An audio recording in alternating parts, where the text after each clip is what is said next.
All right, so our precipitation mini lab, it's going to be a mini lab, so you're not going to write a full lab report. It's just going to be almost like a set of first practice problems. So this precipitation mini lab, essentially you're going to be doing a bunch of double replacement reactions. So I have a bunch of different chemicals, you're going to be mixing them, and you should see something called a precipitate form. So precipitate just means like a solid formation. So goal of this is you're going to be doing a bunch of different double replacement reactions, and based on all of those reactions, some of them will have precipitates form, some of them will not. And based on those, I want you to look for patterns in there and kind of come up with an idea of which elements are usually going to be soluble. It's like which combination of elements will usually give you no reaction, or inversely, which combination of elements, or like which elements in general, are not going to be soluble, are going to form a precipitate. So here's an example of what you're going to be doing in the lab. So for example, let's say you have these two chemicals. You have silver nitrate. I'll box that in blue. So silver nitrate is going to be AgNO3.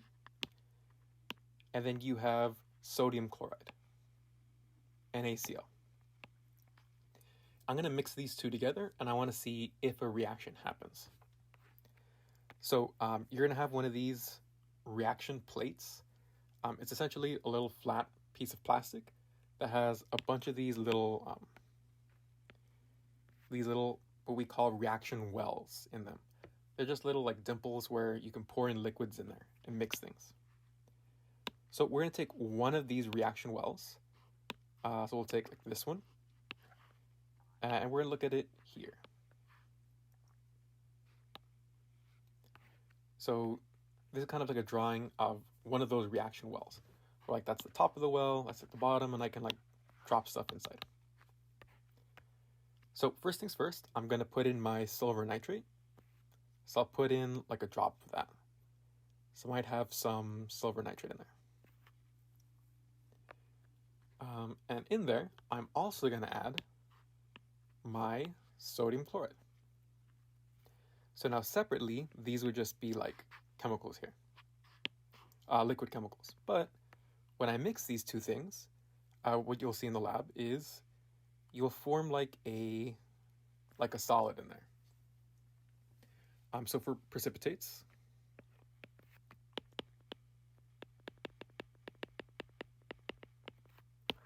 you could look for a solid, like a clump of something form. It could get cloudy. You could see a color change. You could see things like turbidity is also like cloudy. So it could be like a milky color.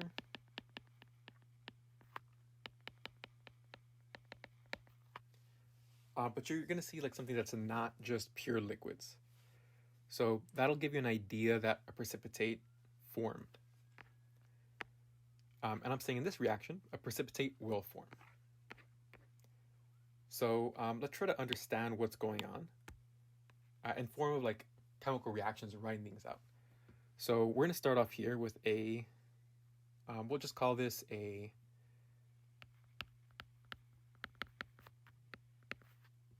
chemical equation.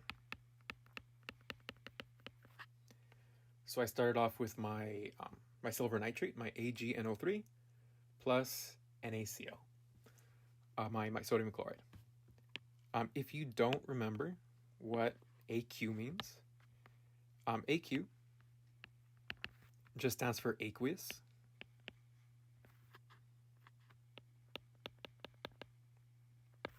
Aqueous solution, and it just means dissolved in water.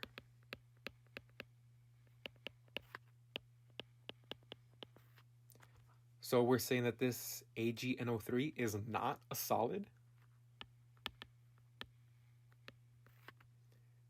It's going to be AgNO3. It's going to be mixed in water, so H2O. but it's still going to be like a unit within itself. So if you think about this, this is an ionic bond. You'll have your Ag, it'll have a positive charge. You'll have your NO3, it'll have your negative charge, and they're still attracted together, but they're just dissolved in water. So it's not like a solid form, it's like a liquid form. That's probably the easiest way to think about it. So you have this silver nitrate in aqueous solution. Sodium chloride, aqueous solution, we mix those two things together. And in the lab, I said we formed a precipitate. We formed a solid. So that solid is going to be AgCl solid. So what we're going to see happen is that your silver, your Ag, is going to combine with Cl. So again, this is like double replacement reaction. So that tells me that I should have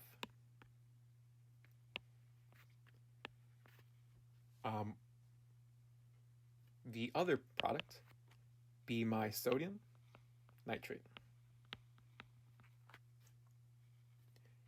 This will not be my solid. This will be aqueous.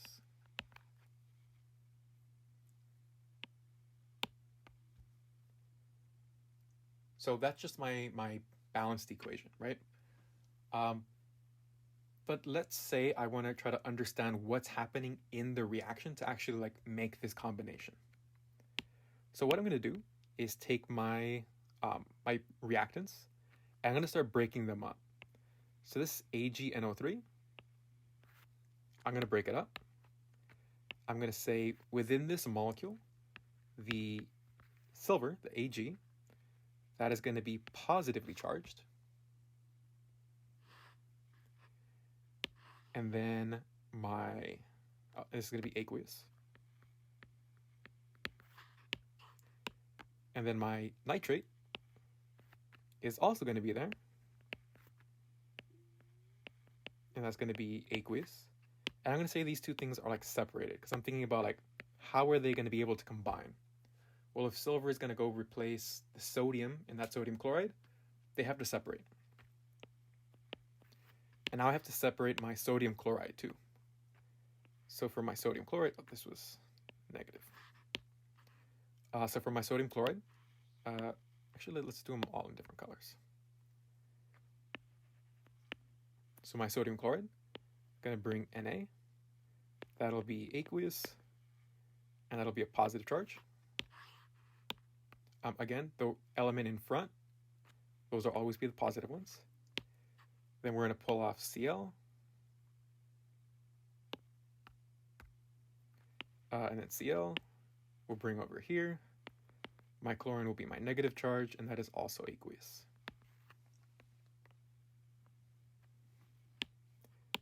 And let's do the same thing for the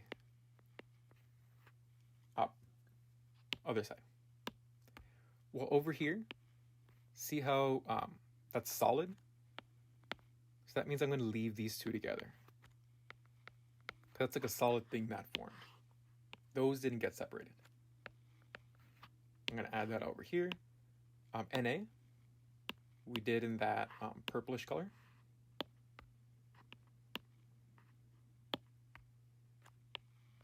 So we'll pull that out over here. Na is still positive because it's still in the front. And then we have our NO3.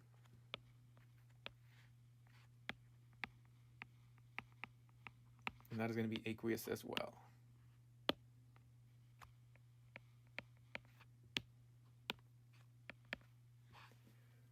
So essentially in this step, all I'm doing is I'm going through and I'm separating all of the aqueous solutions into like the positive part and negative part. Because my AgCl on the product side, AgCl over here, because that's a solid form, I'm going to leave that together. So what we just wrote here is what we call complete ionic equation.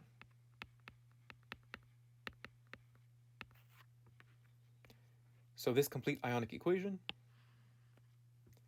that's just there to show us, like, in this reaction, how are my elements kind of separating? How are they breaking apart? What's the positives? What's the negatives? Now, the reason we do that is because over here, my sodium nitrate, it's going to be aqueous. That means that it's still going to be kind of like separated, still kind of dissolved in water after the reaction. So if you kind of really take a look at it, this Na plus ion and this Na plus ion, well, it's not really changing between the left side of the reaction and the right side of the reaction, right? It's both being dissolved in water. Same thing for my nitrate ion. They're exactly the same. So nitrate doesn't really change before or after the reaction. Still kind of just separated, still kind of just an aqueous solution. But I do want to point out that your silver, your Ag, well, on the reactant side, it was an ion. On the product side, now it's bonded to something. Same thing for the chlorine. Starts as an ion in the aqueous solution on your reactant side, but then after the reaction, now it's bonded to something. So I want to pull all of these down. I'm going to pull down my silver in aqueous solution. I want to pull down my chlorine in aqueous solution.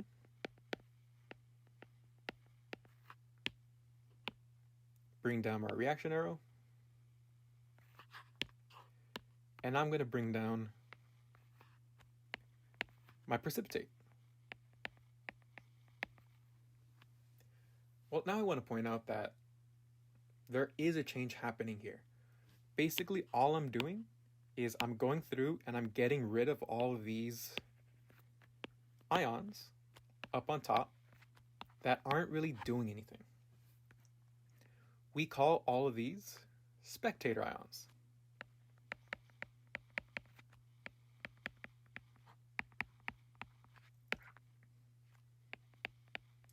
So they're ions that are present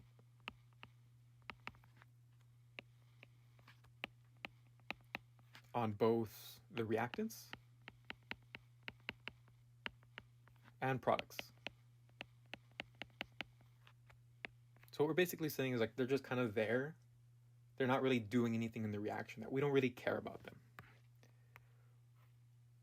So in this case, our spectator ions were that sodium aqueous solution and that nitrate in aqueous solution. But what we just wrote down here, well, we took this idea of like a complete ionic equation, and down here we wrote something called the net ionic equation.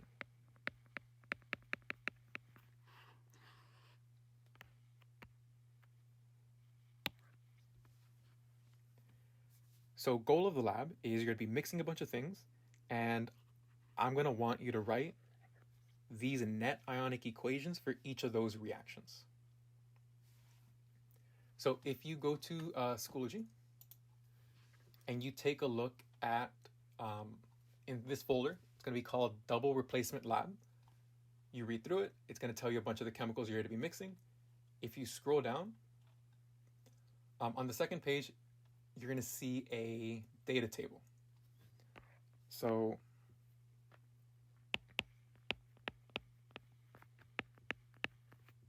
before you're able to start the lab, this is what I need you to do. First thing you're going to have to do is create your table.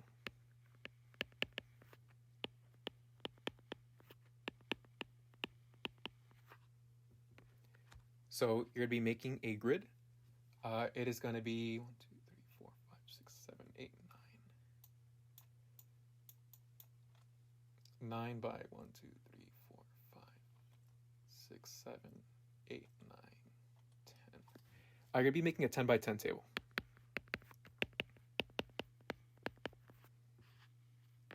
So you can just do this in your notebook. 10 by 10. So it should be 10 columns, 10 rows. That's all you have to do for the table. Just set it up. You don't have to fill anything in. And then the next thing you're going to do is you're going to be solving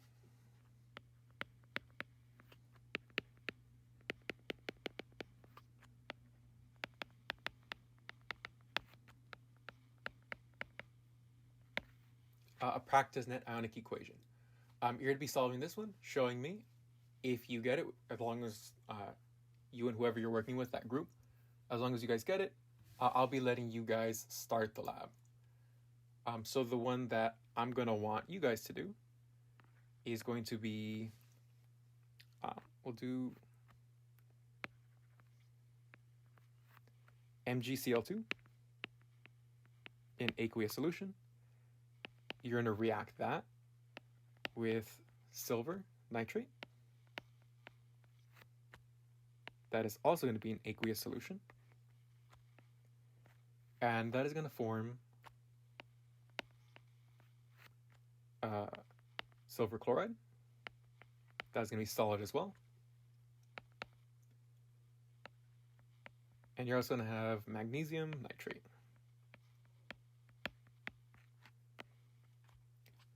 So I want you to give me the complete ionic equation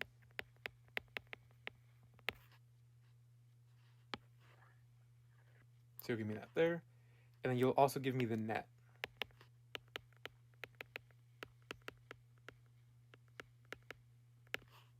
Ionic equation, and you'll give me that there.